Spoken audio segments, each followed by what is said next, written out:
Hi friends, welcome to my channel. ఇంట్లోనే చాలా టేస్టీగా ఆలూ ఫ్రై దాని కాంబినేషన్తో టమాటా చారు ఎలా ప్రిపేర్ చేసుకొని చూసేద్దాం. స్టవ్ వెలిగించుకొని కడాయి పెట్టుకొని ఆయిల్ పోసుకోవాలి.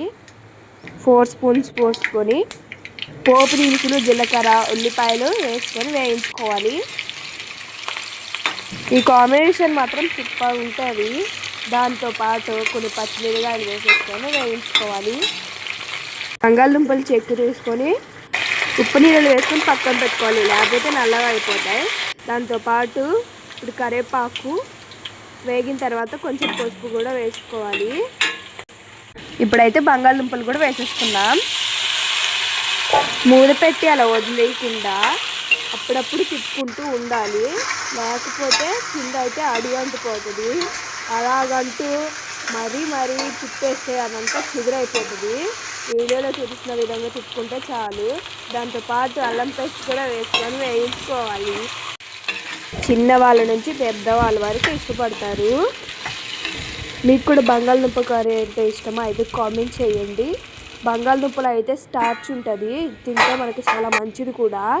కొంతమంది కాళ్ళు నొప్పులు అంటారు. ఇప్పుడైతే ఉప్పు వేసుకోవాలి. మీ టేస్ట్ తగ్గట్టు మీరు వేసుకోండి. మంచిగా తిప్పేసుకోవాలి.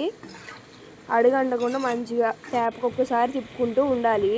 మీ టేస్ట్కి తగ్గట్టుగా కారం వేసేసుకోండి. మేమైతే 2 టేబుల్ స్పూన్ కారం అయితే వేసేసుకుంటున్నాం. ఇంకా కడిగి పెట్టుకున్న కొత్తిమీర ఇంకా చిన్న ముక్కలుగా కట్ చేసుకొని వేసేసుకోవాలి.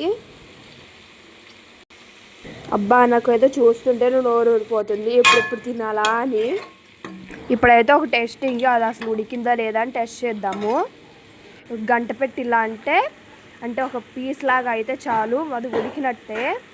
చూడండి, వీడియోలో చూపిస్తున్నాము.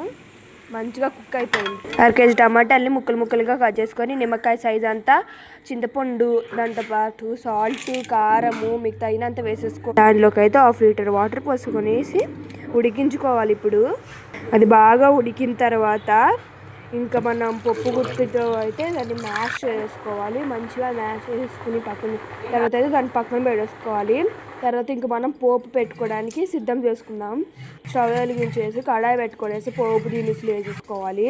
ఇంకా దాంతోపాటు ఉల్లిపాయలు బాగా వేగిన తర్వాత పచ్చిమిరకాయలు, కరివేపాకు వేసుకొని బాగా వేసుకున్న తర్వాత సాల్ట్, ఇప్పుడు మనం చేసుకున్న ఇంగ్రీడియంట్ని కొంచెం వేసుకున్న టమాటా చారుని పోసేసుకునేసి మరిగించిన తర్వాత కాస్త అంతా అల్లం వెల్లుల్లి పేస్ట్ వేసుకొనేసి మరిగించుకోవాలి. ఇంక మన టేస్టీ చారు రెడీ. దాంతోపాటు లాస్ట్గా